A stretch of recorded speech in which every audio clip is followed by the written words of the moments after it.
Oh! Yes, it is time for more Jackrabbit, and we're gonna go to Gene Machine. Let's go. But I said, let's go. I didn't even have focus in the window. It's fine. It's fine. I must admit, actually, the planet scenes when you go into the planet there are friggin' spectacular. There's some of the inspiration for their planet stuff in Super Space Slayer 2, actually. Bring up a clip, Ken. Go. See how it's a bit similar? It's much of the inspiration for the way the planets work in Super Space. I wanted something that would look cool when you were zooming around in space. I think I succeeded. It took some real work to get the zooming in and out to work, and I'm sure now if I wanted to reproduce that I could do it easily enough. But at the time it was a new thing and a bit of a bugger. Oh, I so wanted to rip off this level too. I was... When did Games Factory come out? Like, Games Factory was another one of the Click Team series, and I guess it... I might have to look at the timeline. The timeline of what software came out when. The most important timeline of all. But I wanted to have a level much like this for some of the stuff I was making. I was going to make something called Ned the Gunner, where I would use the graphics. I wonder if I could even find the graphics from the thing. I was going to use this guy. I hope I can get the picture. I hope you can find it, Ken. And he would basically be like Earthworm Jim and Jackrabbit and stuff, and he would go to different planets and collect goodies and blow up bad guys and all that stuff. Because that is how it was done back in those days. So when I was a teenager, I dreamed of making a game like that. It was basically going to be Earthworm Jim. And it would... Yeah, actually, it was going to have very few original features, I must admit. He was going to have a rocket thing he would use in space that was like Earthworm Jim's rocket. And yeah, I kind of think of it, there wasn't a whole lot of original material in that. But that's how creativity often works. You just remix... Actually, I know there's meant to be ice creams, but somehow I always just register them as brains. Look at them there. Oh, so that's kind of eerie. Haven't we just been fighting those guys?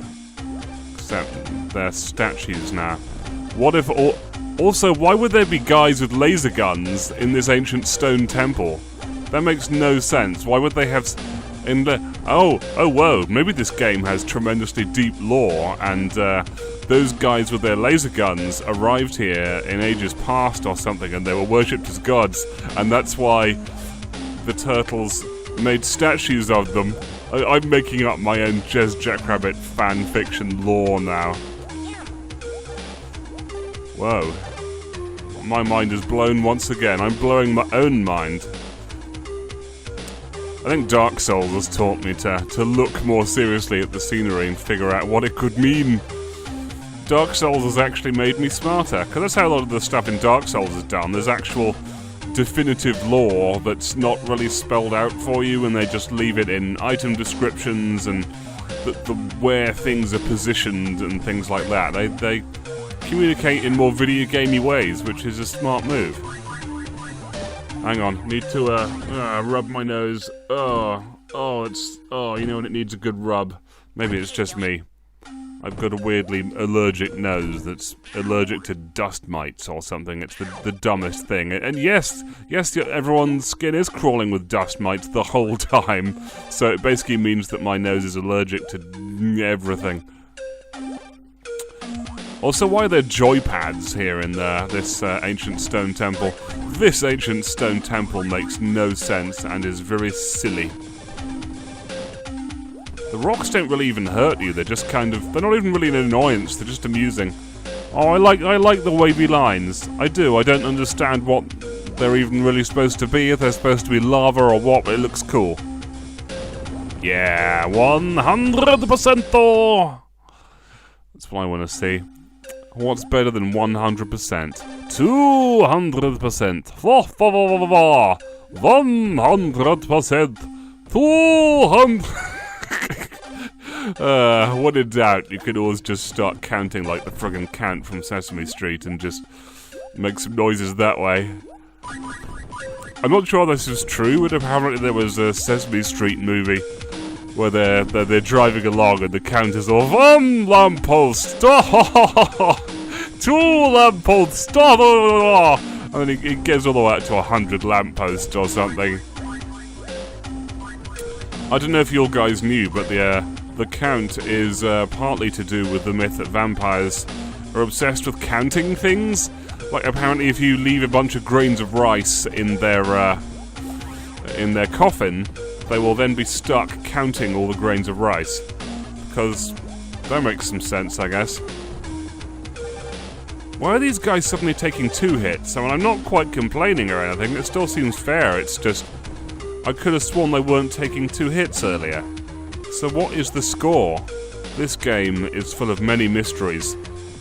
And I'll still warrant, this feels harder than the previous chapter, but I think it still feels easier than episode 2. So I'm not sure where they're really going with the difficulty curve in this game. Truth is, Jazz isn't really that precise when it comes to running forward.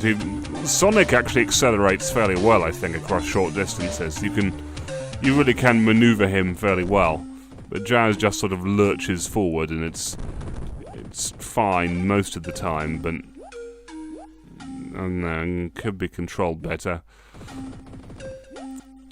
In a way, I think the 90s were a bit of a time when a lot of the emphasis was off having solid gameplay mechanics, because I guess they thought they'd mastered all that, and they put a lot of emphasis on coolness, I think, whether it be 3D bonus levels or funky music or whatever, you know, guns, all the cool... Did I mention this before? I think I might have mentioned it early. I can't remember anymore. I can't remember what I've said and what I just thought in my head.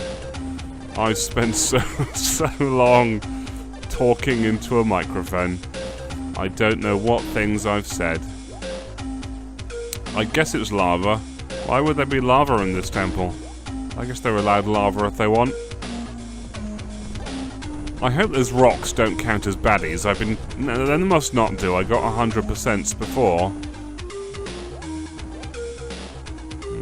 Come on. Yeah. That's what I want to see. Extra lives. There's a cute little voice that goes, "What up?" too. What up? Actually, I still want to know. If anybody knows, tell me why they're called one-ups. Is it some mistranslation? It just seems like... Who would normally call that a one-up? That doesn't sound like a thing an English person would say.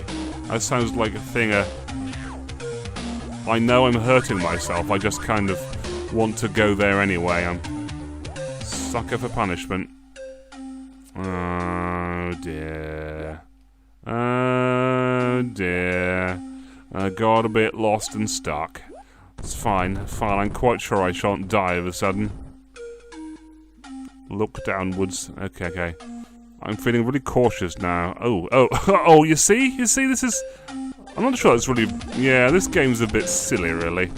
There's a lot of danger you've got to either can't anticipate, or you can, but only if you're really cautious and antithetical to the spirit of the game. Jazz should be running forward and shooting, which kind of works. It, like...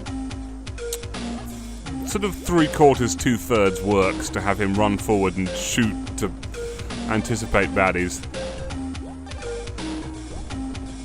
Like I say, these games are more based on coolness than actual smart game design, really. It's nowhere close to Mario or something. Silver balls! Silver balls! Silver balls! Silver balls! Silver balls! Santa Claus is coming to town. I don't know how I'm managing to do that even. I must be filtering out the music.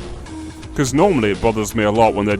You ever, like, open a second tab or something and have double music going on? Like, you're listening to something on one tab and then music starts on another tab and you hear double music. And I find double music really annoying to listen to. It's kind of distressing to have on. Oh, I'm in a kind of Resident Evil frame of mind now. I'm just hoping for that next Medipack, you know, just hoping for that next herb to appear. Except here, they're not herbs, they're carrots. No! I could actually see. I could see the carrot. And I just get sniped by their friggin' snipers. Now I haven't a hope of getting 100%. Well, I probably could do if I felt like it, but you know, I don't. So that blast you, damn you, blast you, blah. Well, you know, the physics is kind of weird too in this game. It's not actually that great for physics. If you just watch the way he recoils back, it's just sort of awkward looking. It doesn't really have the acceleration you'd expect. I don't really understand what those little turtles are for. The ones that only take one hit. I mean, I'm glad they're there. It just... I don't really... maybe that's what they're for. That's all they're for. I'm not even sure it's the right thing to do to kill them, really. I mean, they pose no threat to me. They're not really... You know, those guys are packing heat, and it's sportsmanlike to kill them. I already missed my... yeah, I would have missed my surfboard thing. Which year was it? Was it 2015 that was supposed to be Back to the Future 2 land? I think it was. Has it really been that long since it's been the future? It's been the future for 2 whole years already now, I guess. Or not quite. Well, yeah, not... Anyway, it's been the future for a while. That is the only place where Jazz's gun actually smokes or anything. Oh, here it comes, it's Nippius. Yeah, I took a look at some of the planets when I was designing the look of the planets. Let's check this out later. Shoot! Yeah! Suck on that, snowman. Catch you next time in the land of ice! Well, I bet there's, oh, you're a bit more cheerful now, are you, Jazz? What do you want to bet? There's ice physics in this that makes things slippier. Let's find out next time on the Ken Goes to Nippius show.